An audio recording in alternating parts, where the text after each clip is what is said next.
Así inicia Es Noticia en profundidad. Qué placer acompañarles. Soy Tatiana Pérez, les saludo desde nuestra sede central en Caracas, en Venezuela.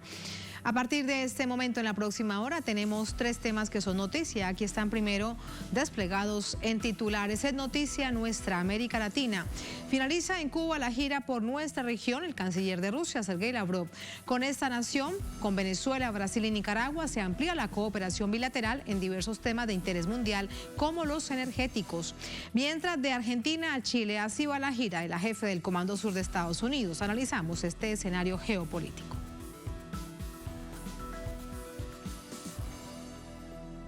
En noticia Brasil, comprometedoras imágenes en las que aparece junto a invasores del Palacio de Planalto el pasado 8 de enero derivan en la renuncia del ministro de Seguridad de la presidencia del país, Marco González Díaz. La Fiscalía informó que tiene en su poder el material filtrado por un medio de comunicación y realiza ya las investigaciones. Nos preguntamos, ¿se mantiene la alerta por nuevos episodios de desestabilización dentro de las fuerzas militares de Brasil? Vamos a analizarlo.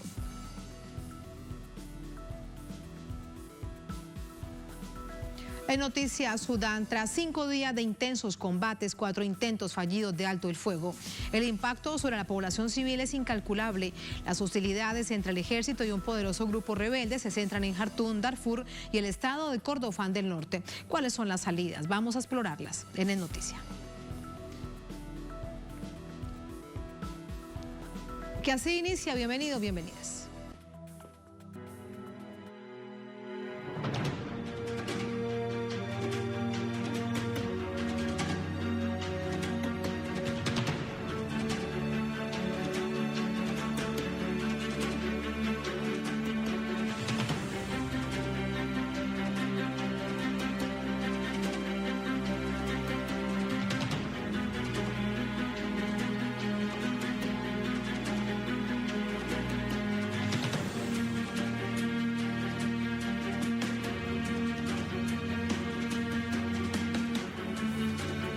En noticia nuestra América Latina, culmina la gira del canciller de Rusia, Sergei Lavrov, con su visita a Cuba. Antes estuvo en Nicaragua, Brasil y Venezuela con el objetivo de reforzar la cooperación bilateral con estas naciones. Vamos a recordarlo. En la última escala de una gira por países aliados de América Latina, el canciller ruso, Sergei Lavrov, arribó a Cuba. Se reunió con el presidente Miguel Díaz-Canel y el general del ejército, Raúl Castro Ruz, reflejo de la histórica relación de fraternidad entre Moscú y La Habana. El canciller cubano, Bruno Rodríguez, destacó la intención de ambas partes en fortalecer ese nexo estratégico. Constatamos amplias coincidencias en los principales temas de la agenda internacional y mantenemos estrechos contactos en los foros multilaterales, como parte del Plan de Desarrollo Económico Social de nuestro país hasta el 2030. En particular, la cooperación militar se desarrolla con éxito. Nuestra cooperación militar con Cuba se está desarrollando con éxito, según los acuerdos entre ambas partes, y tengo entendido que las formas de esta cooperación militar satisfacen tanto a la parte rusa como a la cubana. Previamente, el canciller ruso estuvo en Nicaragua. Sostuvo un encuentro con el presidente Daniel Ortega y la vicepresidenta Rosario Murillo, también en aras de reforzar convenios en diversas áreas, que incluye la colaboración en el uso pacífico de la energía nuclear. A finales de marzo fue firmado otro acuerdo muy importante sobre el uso pacífico de energía atómica. En la primera etapa se supone que la energía atómica se utiliza no para fines energéticos, sino para producción de medicinas. Tenemos una buena cooperación en el ámbito de educación. Hay intercambios humanitarios. En su paso por Venezuela, la agenda de trabajo del canciller ruso estuvo orientada a la discusión del multilateralismo efectivo, así como conversar sobre tópicos de la agenda global. Ambos países trabajarán juntos contra el chantaje de las sanciones occidentales. Rusia y Venezuela están comprometidos con los principios básicos de la Carta de la ONU, incluida la igualdad soberana de los estados y la no injerencia en los asuntos internos. Nos solidarizamos con ellos. Hablamos desde una posición unificada en defensa del derecho de las personas a determinar su propio futuro, su destino, sin interferencias externas, sin dictados ni chantajes, y sin, por supuesto, intentos de influir en ellos a través de medidas restrictivas ilegales unilaterales que ahora está practicando Occidente. La primera parada de Lavrov en su gira por Latinoamérica, a inicios de semana, fue Brasil. Allí agradeció los esfuerzos del gigante suramericano para aportar en la solución del conflicto en Ucrania. Exaltó el deseo común de contribuir a la formación de un orden mundial más justo, verdaderamente democrático y policéntrico. Y precisamente cuando veíamos el canciller de Rusia, Sergei Lavrov, realizaba esta gira por América Latina, el principal diplomático de la Federación Rusa, la jefa del Comando Sur de Estados Unidos, la militar general del ejército, Laura Richardson, visitaba algunos países de la región, primero Argentina y ahora está en Chile. Vamos a verlo. Esta semana la jefa del Comando Sur de los Estados Unidos, Laura Richardson, visitó Argentina por segunda vez en el año. El lunes se reunió con el ministro de Defensa, Jorge Tayana, y los jefes de las Fuerzas Armadas. Definieron una agenda estratégica que incluye la compra de equipamiento militar, la cooperación conjunta en operaciones militares y la protección de los recursos naturales de la región. Organizaciones sociales argentinas reaccionaron a la presencia de Richardson con protestas en contra de la injerencia de Washington en la región, con la consigna Patria sí, Colonia no. El miércoles, la general llegó a Chile para revisar también los ámbitos de cooperación en materia de seguridad con la ministra de Defensa, Maya Fernández Allende, luego de su última visita al país suramericano en abril de 2022. La gira de Richardson en la región ocurre en medio del avance de los gobiernos de China y Rusia en acuerdos e inversiones con América Latina. Recientemente Bolivia firmó acuerdo con China para la industrialización de las reservas de litio, llamado el oro blanco del mundo, por su amplio trabajo en baterías para teléfonos, computadoras y autos. Por su parte, el gobierno de Chile espera anunciar en los próximos días su política nacional sobre la extracción y explotación del litio. Es por esta vía que Estados Unidos tienen posados sus intereses en la región. Así lo ha declarado la misma Richardson en diversas oportunidades. This region matters with all of its rich resources and rare earth elements. You've got the lithium triangle, which is needed for technology today. 60% of the world's lithium is in the lithium triangle: Argentina, Bolivia, Chile. You just have the largest oil reserves, light sweet crude, discovered off of Guyana over a year ago. You have Venezuela's resources as well with oil, copper, gold. We have the Amazon, lungs of the world. We have the 31% of the world's fresh water in this region too. I mean, it's just off the charts. We have a lot to do. This region matters. It has a lot to do with national security. And we need to step up our game. Estados Unidos sigue anclado a la conocida Doctrina Monroe, que proclama una América para los americanos, que en realidad se apega a la idea de América para los estadounidenses y considera a los países del sur su patio trasero. Así vamos con el análisis. Para ello nos acompaña Ana Teresa Gutiérrez del CID. Ella es investigadora, profesora internacionalista en la Universidad Autónoma Metropolitana, experta en temas de Rusia. Profesora, bienvenida. Muy buenas noches. ¿Cómo está? Tatiana, un gusto estar con ustedes. Muchísimas gracias. Primero preguntarle acerca de la visita que ya ha finalizado en Cuba del canciller de Rusia, Sergei Lavrov. Llega el principal diplomático de la Federación Rusa. Hay un sinfín de acuerdos en materia energética, económica, financiera, cultural, educativa, deportiva, con Cuba, con Venezuela, con Nicaragua y con el gigante sudamericano, con Brasil. ¿Cuál es su análisis cuando vemos esto en su conjunto?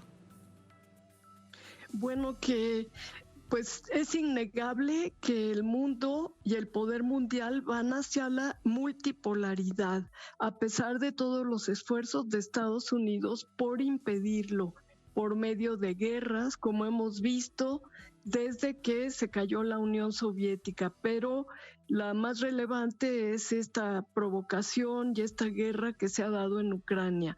Entonces, lo que vemos también es que Rusia y China están realmente ya como grandes potencias en nuestra región. Y en ese sentido, pues tenemos que la tecnología de China, los recursos naturales de América Latina, la nueva doctrina, también hay que anotarlo, la nueva doctrina de política exterior de Rusia, Rusia, que plantea a los países pues en vías de desarrollo, tanto en África, en Asia y en América Latina, que puede ayudar a salvaguardar su soberanía cuando estos países lo deseen y cuando se vean amenazados por las potencias beligerantes, básicamente por Estados Unidos, cuando hacen un intento de utilizar sus recursos naturales a favor de su población. Entonces, todo esto está creando en América Latina una diversificación muy importante para los intereses de los países de nuestra zona.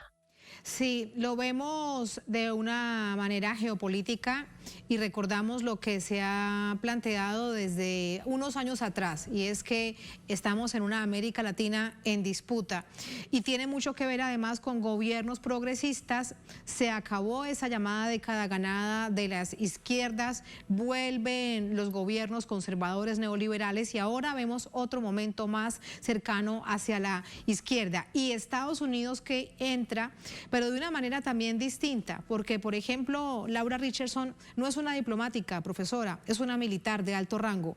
¿Por qué entonces el gobierno de Estados Unidos manda a una militar y no a su secretario de Estado, al señor Anthony Blinken, por ejemplo? Exactamente. Bueno, lo que vemos es que realmente la pérdida de la guerra en Ucrania, a pesar de que todos los países de la OTAN le están enviando armas, está demostrando el poderío de Rusia y también la posición económica de China es muy importante. Actualmente sobrepasa al poderío estadounidense. Entonces, Estados Unidos vuelve los ojos nuevamente a América Latina y ya no de una manera diplomática, sino, como usted dice, Tatiana, por medio de la vía militar. Hemos escuchado a esta señora decir que las riquezas de América Latina le pertenecen a Estados Unidos y que esto le va a permitir enfrentarse tanto a China como a Rusia, porque como sabemos la idea de la provocación por medio de Ucrania en esta guerra proxy era, si se podía, desmembrar a Rusia, porque los recursos naturales que tiene Rusia tan vastos en ese enorme territorio le hubieran servido a Occidente, a Estados Unidos y sus llamados vasallos en la Unión Europea, para conseguir enfrentarse a China. Pero esto no ha sido posible, calcularon mal y hoy quieren regresar con todo y militarmente a nuestra América. Y ese es el gran problema que atravesamos.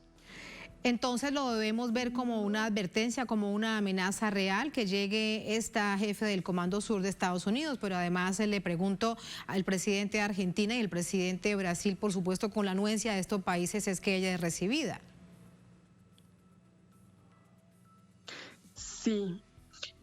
Sí, pero a la vez Argentina y Brasil tienen muy buena relación. El mismo Brasil es miembro de los BRICS y tiene muy buena relación con China. Lo vimos con el viaje de Lula a China hace poco y con la buena relación con el Kremlin. Entonces me parece que hay un equilibrio de poder, igual que con Argentina, porque Argentina, teniendo también tanto litio, está en la mira de Estados Unidos, pero Argentina está pidiendo entrar al grupo BRICS. Y no es casual tampoco que los países más cercanos a Rusia, en la visita de Lavrov, se vio cómo todos estos países negociaron también relaciones militares, nuevas capacidades para salvaguardar su soberanía. Esto además quiere decir entonces que se avanza hacia el cambio de doctrina, la que impuso, doctrina militar me refiero, la que impuso Estados Unidos sobre nuestra América Latina. Saco de este concierto latinoamericano a Venezuela porque aquí en Venezuela hay una doctrina bolivariana, pero este es un proceso, una deuda, digamos, que hay en otros países de la región. Sí, claro que sí. Sí, de hecho, se ve la lucha que se está dando, incluso hoy en México. Zelensky dio una videoconferencia auspiciada por un partido mexicano cercano a Estados Unidos. Entonces, lo que estamos viendo es una lucha entre Estados Unidos y las otras potencias por esta región, pero bueno, de diferente manera, porque Rusia y China lo ven como una cooperación para el desarrollo y una cooperación militar para mantener la soberanía de nuestros países, mientras que Estados Unidos lo que está buscando es una relación pues de vasallaje, como siempre ha sido y como la conocemos desde la doctrina Monroe que ustedes mencionaban en su programa. De sometimiento, profesora. Además, ¿qué le dice a usted cuando vienen los representantes de China y representantes de Rusia, para este caso Sergei Lavrov, pero además el encuentro que tuvo el presidente de Bolivia con el de China, Xi Jinping, y hablan de soberanía nacional, de autodeterminación de los pueblos, de volver a los principios fundacionales de la Carta de Naciones Unidas?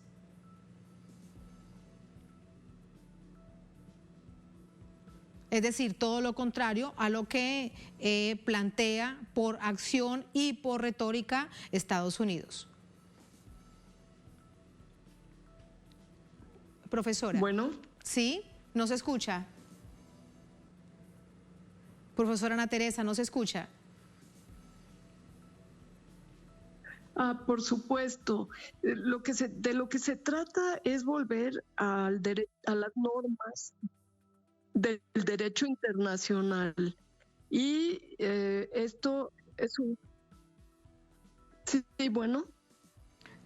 Sí, la estamos escuchando. Adelante con su reflexión, profesora. ¿No se escucha? ¿Ahora se escucha? Sí, la escuchamos bien. Adelante, profesora.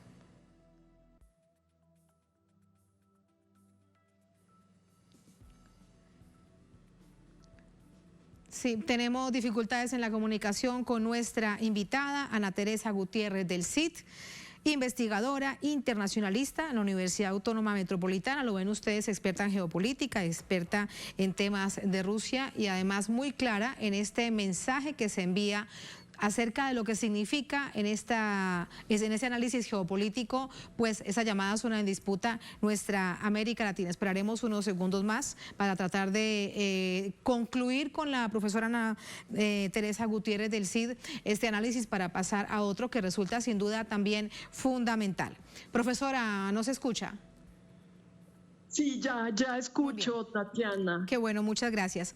Le decía, con esta reflexión quiero despedirla a usted que es experta en estos temas, sobre cómo de un lado se está anunciando, no importa que sean realmente potencias como China o Rusia, que debemos volver a los principios de la Carta de Naciones Unidas, la autodeterminación, la soberanía de los pueblos, pero de otro lado lo que hay y lo que se exige es una relación de sometimiento. Esto, qué peligro además, cómo nos deja a nuestra América Latina, porque es así esta realidad la que estamos viviendo.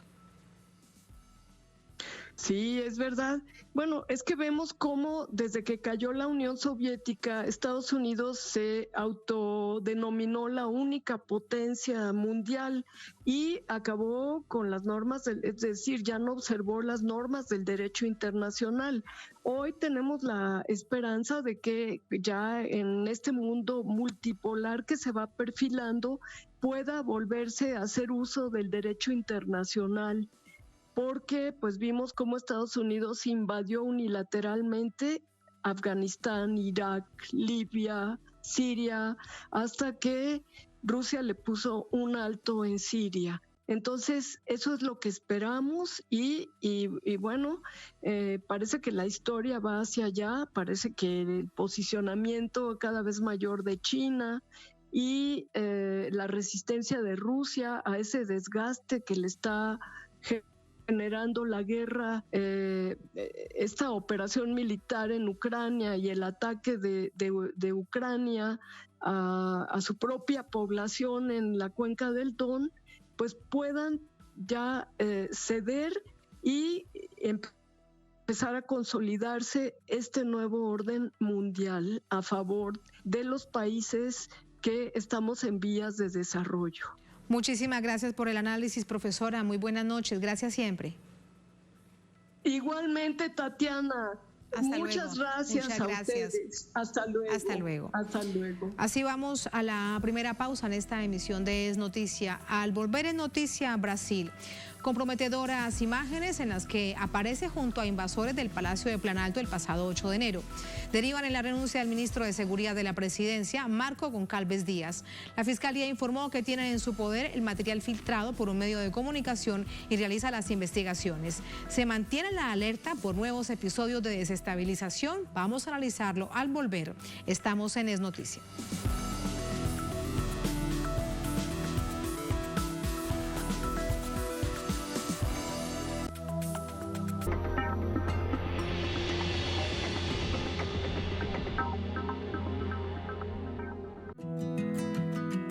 Estamos en la comuna de Cristalinas, aquí en todo, en el depósito, esperando al presidente. La hemos esperado con todos, con gusto, con amor, con todo.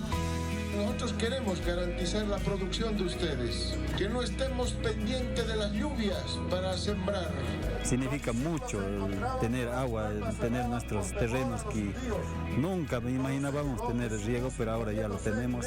Es un progreso para la gente de aquí, ¿no? Va a duplicar, va a triplicar los ingresos de la familia, de las comunidades que hoy se benefician. Gracias a este riego hemos podido producir, asegurar la producción, aquí hay producto para los hermanos que viven en la ciudad, en los mercados a nivel departamental como nacional. Y ahora vamos a sacar 2, 3 cosechas por el agua.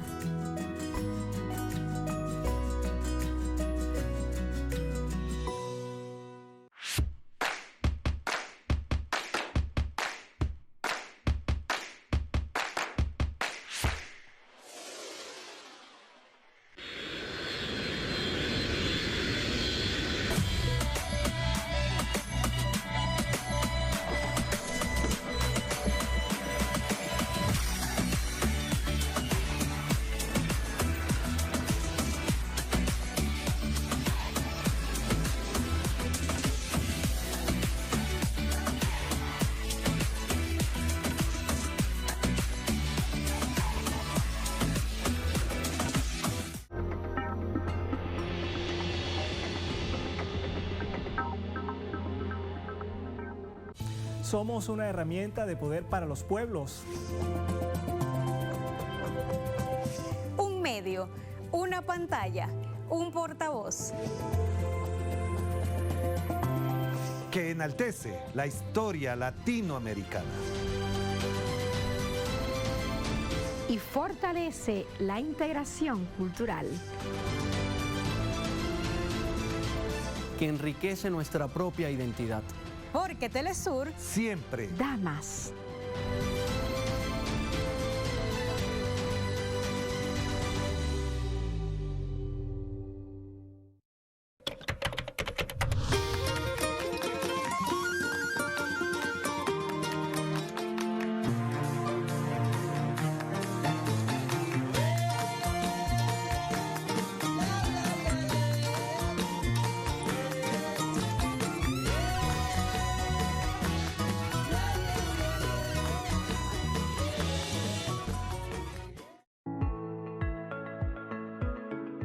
La UNOCI realmente está exclusivamente enfocada a las personas que quieran sencillamente mejorar su vida, sacar esas limitaciones y quitar ansiedad, tristeza, dolores, pero no aplica a las personas que tienen un diagnóstico psiquiátrico.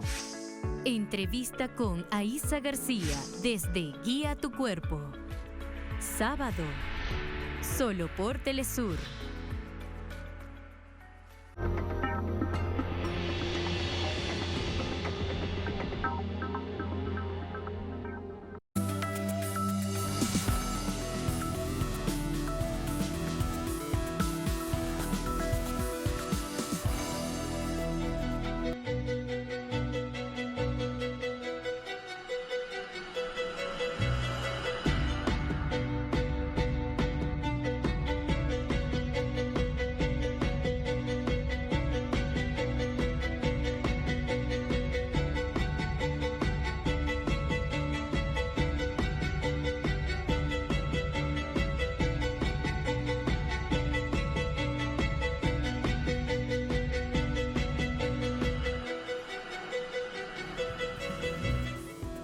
En noticia Brasil, el Tribunal Supremo Federal de esta nación ordenó interrogar al exministro del gobierno, Marco Edson Goncalves Díaz, por presunta invasión golpista en el Palacio de Planalto en Brasilia. El juez de la Corte, Alexander Moraes, dio un plazo de 48 horas para que la Policía Federal interrogue a Goncalves por las imágenes que indican hechos incompetentes de autoridades responsables de la seguridad interna del Poder Ejecutivo. Goncalves era el único ministro militar al frente de la seguridad institucional del gobierno, el presidente Luis Ignacio Lula da Silva. Ahora será investigado por fuerzas golpistas.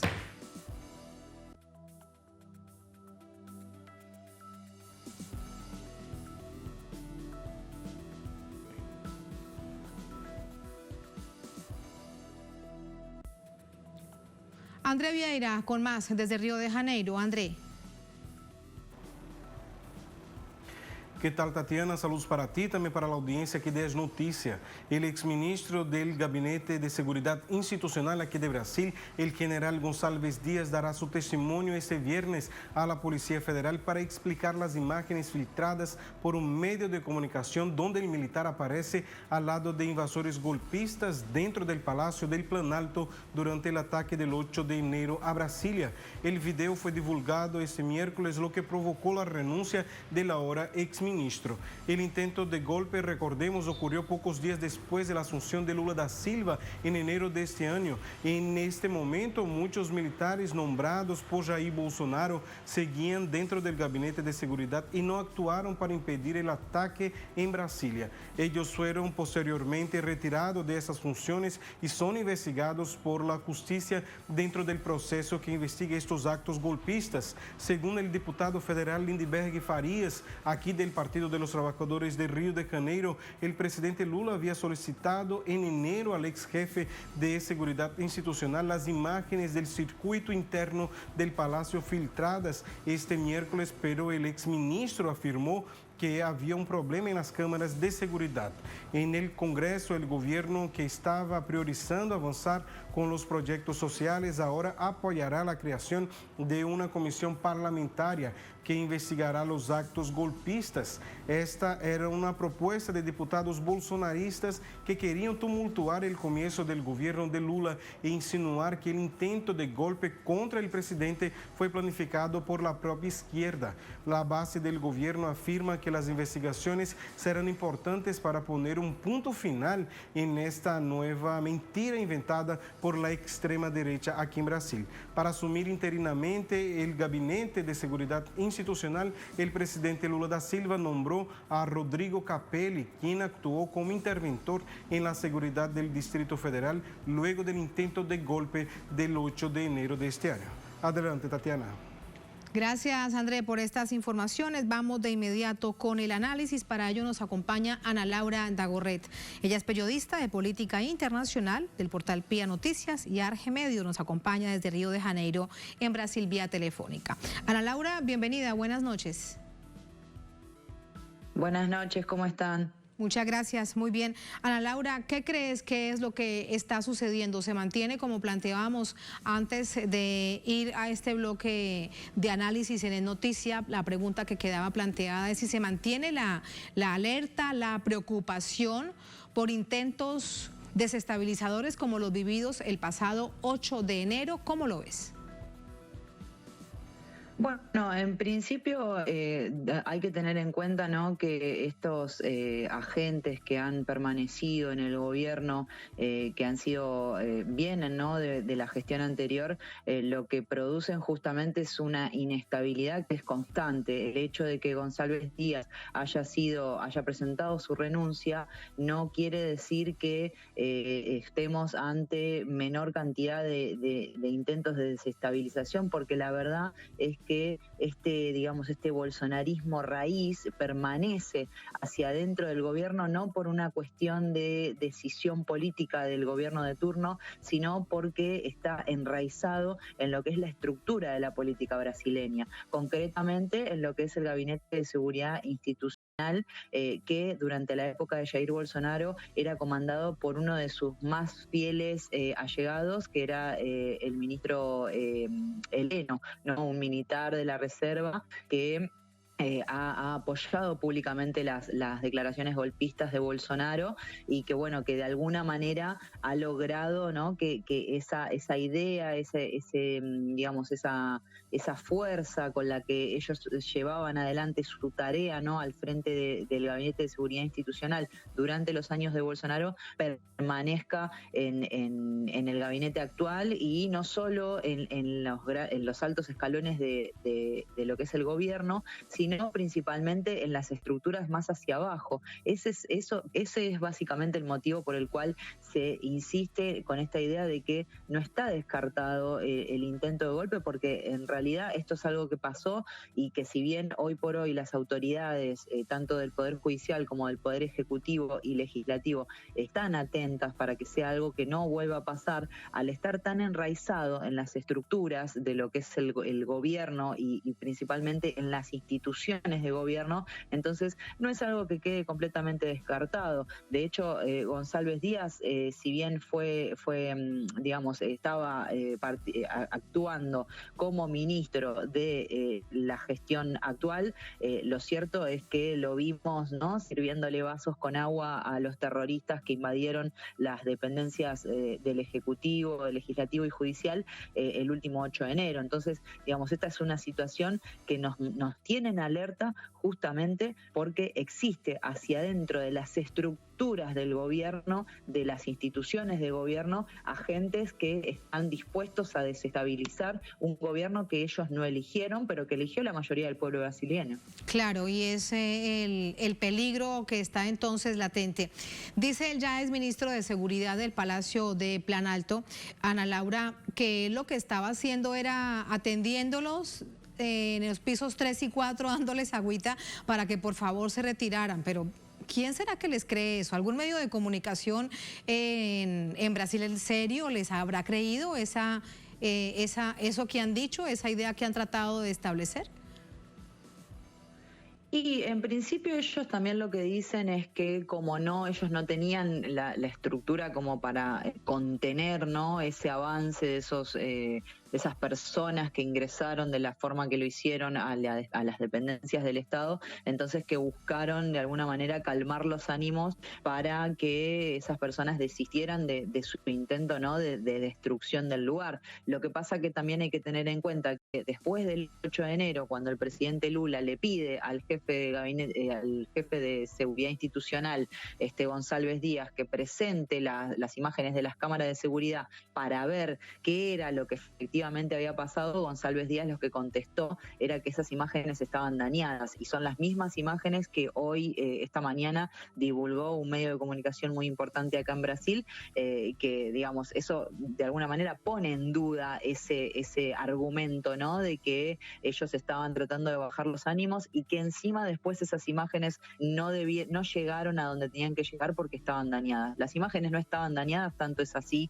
que se divulgaron en televisión abierta durante todo el día de hoy y eso fue lo que le terminó costando el puesto, ¿no?, a González Díaz. Entonces, digamos, es claro que no hay, no se cree, no es verosímil este argumento que utiliza González Díaz y los otros miembros del Gabinete de Seguridad Institucional, pero bueno, digamos, esa es la excusa que ellos utilizan, teniendo en cuenta que por debajo de ellos también hay una estructura que puede sostenerlos, ¿no?, porque es esto que te decía antes, al haber una estructura que permite que el golpismo ande suelto por las instituciones del Estado brasileño, entonces mientras eso siga sucediendo, es muy probable que continuemos viendo actos así como de rebeldía por parte de miembros del gobierno, ministros, por ahí en diferentes escalones del gobierno, justamente para expresar su disconformidad con un acto democrático como fue la elección de octubre del año pasado.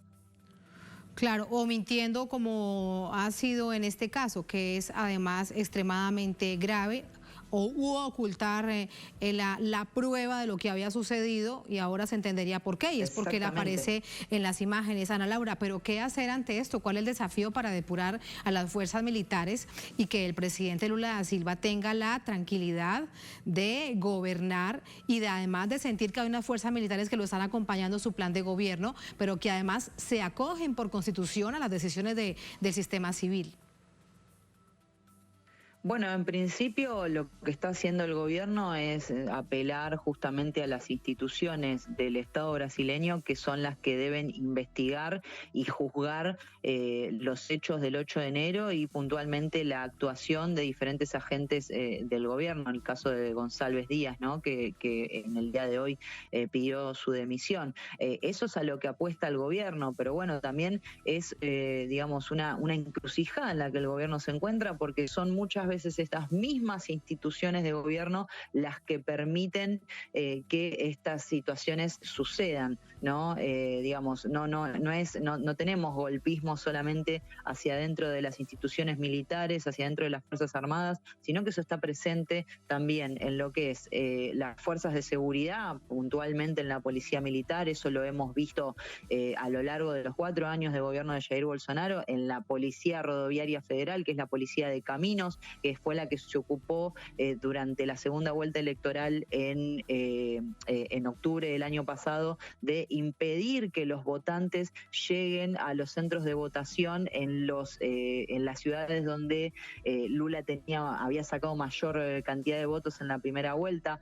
También tenemos golpismo muy enraizado en lo que es la institución judicial, ¿no? Y bueno, y ni hablar hacia adentro del Poder Ejecutivo, no concretamente de este gobierno, pero sí por ahí, no sé, miembros de concursados, ¿no? Gente que ha pasado a través de varios gobiernos y que ha simpatizado con el bolsonarismo por una cuestión ideológica, pero también, digamos, en diferentes estratos de las instituciones de gobierno es que vemos este golpismo, con lo cual apostar solamente a lo que las fuerzas de seguridad, a lo que la justicia puede hacer para revertir este cuadro de situación, es también un problema, porque muchas veces ese mismo golpismo está presente dentro de esas instituciones que son las encargadas de juzgar, ¿no?, a los responsables. Entonces, bueno, es una tarea que no se resuelve solamente con un pedido de enjuiciamiento o con una CPMI, ¿no?, que en este momento desde el Poder Legislativo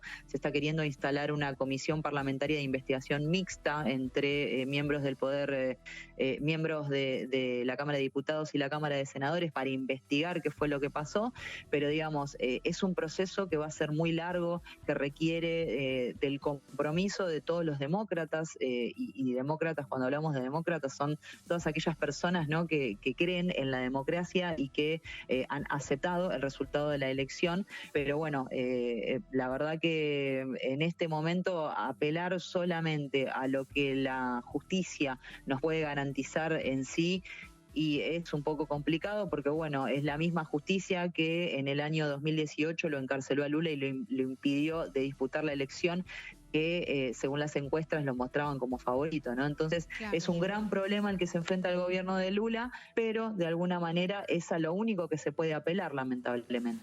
La misma justicia que aplicó el lawfare en contra del actual presidente Luis Ignacio Lula da Silva y también de la expresidenta Dilma Rousseff y de otros, además, de otras figuras del PT, del Partido de los Trabajadores. Ana Laura, muchísimas gracias por su análisis. La conclusión, hay que estar alerta. Muchas gracias. Gracias a ustedes, cuando quieran. Saludos. Muchas gracias, hasta luego. Así vamos a la última pausa en esta emisión de Es Noticia. Al volver en Noticia, Sudán. Tras 5 días de intensos combates, 4 intentos fallidos de alto el fuego, el impacto sobre la población civil es incalculable. Las hostilidades entre el ejército y un poderoso grupo rebelde se centran en Jartum, Darfur y el estado de Kordofán del Norte. ¿Cuáles son las salidas? Vamos a verlo al volver. Estamos en Es Noticia.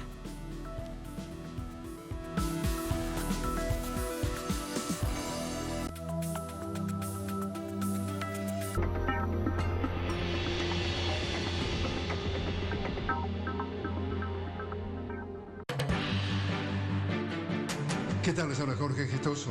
Te invito a que me acompañes en un nuevo programa en donde estaremos hablando sobre la integración latinoamericana con otro notable invitado, Alejandro Rusconi, analista internacional desde La Plata, Argentina, solo por Telesur. Notables con Jorge Gestoso. Viernes, solo por Telesur.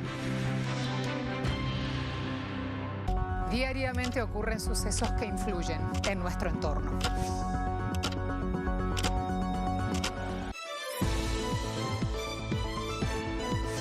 Entérate de las noticias más relevantes de América Latina y el mundo en nuestra agenda abierta.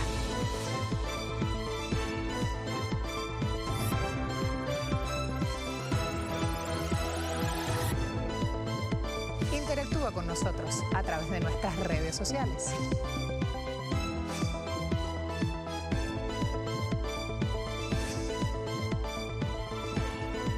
Los esperamos aquí, de lunes a viernes, solo por Telesur.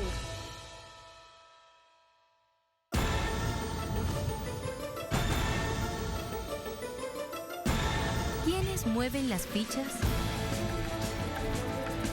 ¿Qué intereses motivan a los actores detrás de cada suceso?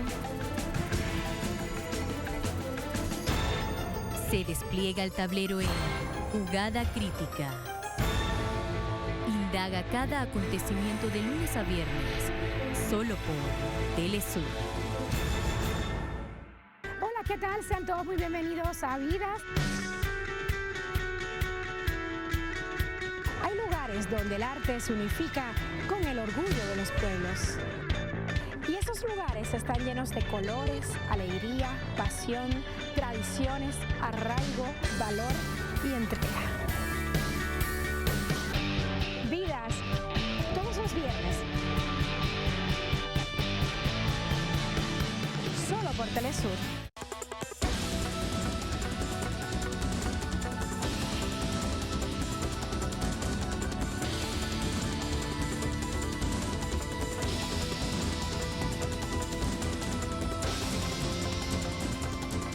Cada semana se coloca un argumento sobre la mesa y la opinión se la forma usted.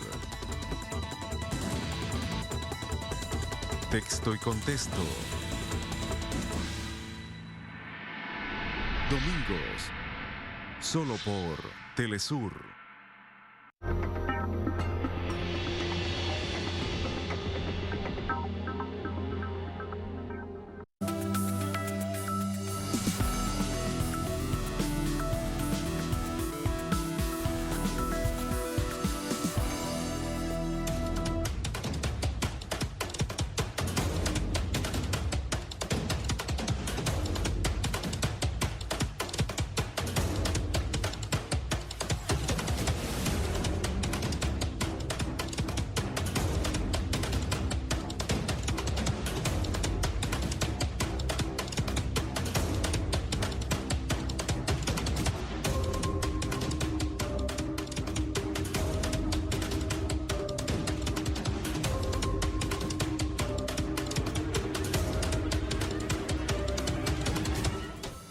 En noticias, Sudán, el ejército de esta nación africana y fuerzas de apoyo rápido, un grupo paramilitar, continúan en enfrentamientos por la toma del poder de este país.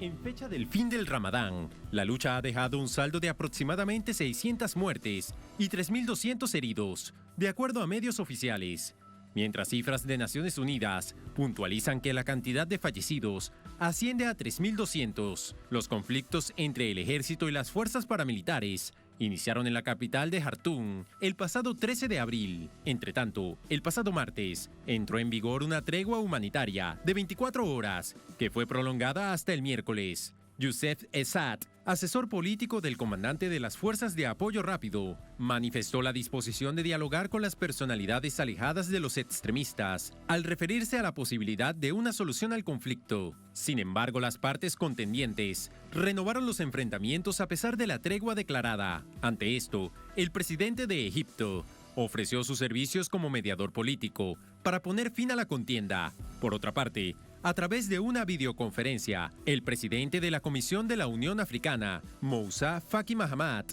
el secretario general de la ONU, Antonio Guterres, y miembros de la Liga Árabe, entre ellos Qatar, Emiratos Árabes, Arabia Saudita y la Unión Europea, pidieron un alto al fuego humanitario inmediato y hacia abordar las necesidades de la población atrapada en el fuego cruzado. La violencia en Sudán estalló entre las fuerzas de dos generales, Abdel Fattah al-Burhan y Muhammad Hamdan Daglo, tras una disputa sobre la integración planificada de fuerzas de apoyo rápido en el ejército regular, condición clave para un acuerdo final destinado a restaurar la transición democrática del país en el golpe de Estado del año 2021. Hace muy pocas horas, el secretario general de la ONU, Antonio Guterres, calificó como imposible las operaciones humanitarias en este país africano, en Sudán, por las fuerzas de seguridad que han generado toda esta situación de carácter humanitario. Vamos a verlo. Las operaciones humanitarias en Sudán son prácticamente imposibles en estos momentos. Almacenes, vehículos y otros bienes humanitarios han sido atacados, saqueados y confiscados. Hay que poner fin a los ataques contra los trabajadores y los bienes humanitarios. Recuerda a todas las partes sus obligaciones en virtud del derecho internacional, incluida la de garantizar la seguridad de los trabajadores humanitarios. También me preocupa enormemente la situación del personal de las Naciones Unidas, muchos de los cuales se encuentran atrapados en sus hogares, en zonas de conflicto activo. Estamos haciendo todo lo que está en nuestras manos para poder apoyarles. Entramos con el análisis. Para ello nos acompaña Alberto Cremonte. Él es periodista, columnista en PIA Global, especializado en África subsahariana y África del Norte. Nos acompaña desde Buenos Aires. Alberto, bienvenido. Buenas noches. ¿Cómo está? ¿Qué tal? Buenas noches, ¿cómo están? ¿Todo bien? Bien, pues la verdad es que con respecto a Sudán es una situación extremadamente dramática. Según reportes de Naciones Unidas, en los últimos días, producto de los enfrentamientos que no se detienen, especialmente en 3 partes del país, hay más de 600 personas muertas, muchas de ellas civiles, muchas de ellas niños y niñas. Explícanos un poco desde tu experticia qué es lo que está pasando, cómo se llega a este momento tan complejo. Bueno, en principio es una disputa de poder, claramente, entre 2 generales que en su momento compartieron ese mismo poder y bueno, hoy los incomoda poder compartir ese poder. Entonces me parece que los dos, el ejército regular y las fuerzas de apoyo rápido se están disputando el país. Con lo que eso conlleva, digo, ¿no? Cuando digo disputar el país no digo solamente el territorio, sino todo lo que eso conlleva, riqueza, el dominio por el poder, por la democracia, por los civiles, por el apoyo extranjero o no de algunas facciones. Parece que bueno, en esta lucha que bueno, se lleva a cabo hoy, pero que tiene una historia reciente y una historia pasada, que justamente los ubica a estos 2 generales en este lugar de hoy, sin poder llegar a un acuerdo pacífico. Creo que va a ser muy difícil ese acceso a la paz. Y eso es lo que se teme, lamentablemente, después de las cifras que ya reportábamos. Alberto, cuando nos hablas de la historia, tenemos que irnos al momento de la división de Sudán y Sudán del Sur. Tenemos que irnos a ese momento o mucho más atrás. ¿A dónde para entenderlo? Sí, en principio con esa división de Sudán, en Sudán y Sudán del Sur, ahí hay un claro intromisión imperialista de Estados Unidos en esa división, en dividir a un país de acuerdo a la religión. Digo, el Sudán queda como Sudán, muy adherido a la religión musulmana, y el Sudán del Sur más ligado a lo católico. Pero más allá de eso, también la riqueza que tiene hoy Sudán, las reservas en minas de oro que tiene Sudán, descubiertas hace muy poco, también influye en este sentido. También influye los 30 años en el poder de al-Bashir, también influye el derrocamiento y cómo fue derrocado al-Bashir, y también, por supuesto, influye lo complicado y lo complejo de poder establecer una democracia tal cual la tenemos en Occidente. Me parece que pasa por ahí, digamos. Desde este lugar del mundo uno se tienta a hablar de democracia, a hablar de cuestiones civiles en lugares tan alejados y con culturas tan diferentes, donde la democracia quizá no significa lo que para nosotros significa, ¿no? Más allá de que uno apoya estos gobiernos civiles, pero bueno, habría que preguntarle a los sudaneses o a los africanos en general qué tipo de democracia o qué tipo de de gobierno necesitan o quieren o pueden llevar a cabo adelante para vivir un poco mejor. Claro, eso es absolutamente cierto. Africanos, latinoamericanos o cualquier otro sistema de gobierno que no sea el que impone Estados Unidos en particular. En todo caso, lo que sí se anhelaría, y eso es de sentido común, la paz. La paz. La paz. Exactamente. Exacto. Pero ir a ese camino, nos dices, es extremadamente difícil. Por lo menos lo que se está planteando en este momento son treguas de 24 horas, pero tampoco se cumplen. ¿De dónde saca este armamento tan masivo y además de gran poder esta fuerza de apoyo rápido? Ahí, digamos, lo que hay que decir en este sentido es que estas fuerzas de apoyo rápido se fueron armando en tanto y en cuanto al-Bashir las utilizó en su defensa, digamos, previamente al golpe de Estado que finalmente lo derroca. Eran las fuerzas de defensa de al-Bashir, también con el apoyo de Emiratos Árabes, digamos, de la Liga Árabe, que hoy escuchaba en el informe que hoy están pidiendo la paz. Bueno, no nos olvidemos que estas fuerzas de apoyo rápido participaron en Yemen, en la toma de Yemen, en la guerra de Yemen por Emiratos Árabes. Entonces, bueno, hay unas conexiones que hay que rastrearlas también en el tiempo, sobre todo porque no es tan fácil armarse, digamos, pero bueno, con el apoyo de países, con el apoyo exterior es muy fácil armarse. Las dos fracciones están muy armadas, con distinto armamento, claramente. El ejército tiene un poderío de aviones y de fuerza pesada muy grande. Claro, pero entonces cuando nos hablas de que la fuerza de apoyo rápido participaron en Yemen, también entonces tienen tareas de mercenarios, actúan como mercenarios. Sí, digamos, yo en esa palabra, en mercenarios, digamos, son soldados pagos. El ejército regular también es un soldado pago. Habría que ver en ese sentido, a ver qué acepción de la palabra mercenario podemos encontrar. Me parece que hay algo que también hay que definirlo desde el lugar situado, ¿no? Para nosotros, desde este lugar del mundo. Claro, insisto, pues una persona que no es de ese país, de cualquier otra nación, y le pagan para que vaya a cumplir con labores sicariales, por matar al mejor postor, por el objetivo que tenga quien lo contrata. Exactamente. Entonces, bueno, desde ese lugar, estas fuerzas de apoyo rápido tienen un poderío bastante interesante, sobre todo porque están más adaptados a la guerra de ciudad, a la guerra en lugares donde se está llevando a cabo hoy los combates, ¿no? En Jartum, en ciudades muy puntuales, donde los vehículos livianos equipados con armamento dentro de la cabina de la camioneta, por ejemplo, están adecuados a esa guerra. Una guerra de guerrillas quizá, y quizás sea esto el primer paso a una guerra civil, de la cual el resultado puede tener varias aristas también, ¿no? Otra división en Sudán, donde haya ganadores y perdedores, donde haya ganadores que puedan continuar gobernando el país y perdedores que se vayan al exilio o que tengan la pena de muerte. Pero lo que sí está claro es que el único perdedor aquí es el pueblo sudanés. Exactamente, y de manera pues muy triste, es lamentable que eso suceda, porque siempre en un conflicto armado, en este caso hasta ahora interno, también quien lleva la peor parte lamentablemente es el pueblo. Muchísimas gracias, Alberto, por ese análisis. Buenas noches. Buenas noches, hasta luego. Buenas noches, muchas gracias. A ustedes gracias por habernos acompañado. Ponemos punto final a esta emisión de Noticia. Hasta mañana, sigan con nosotros.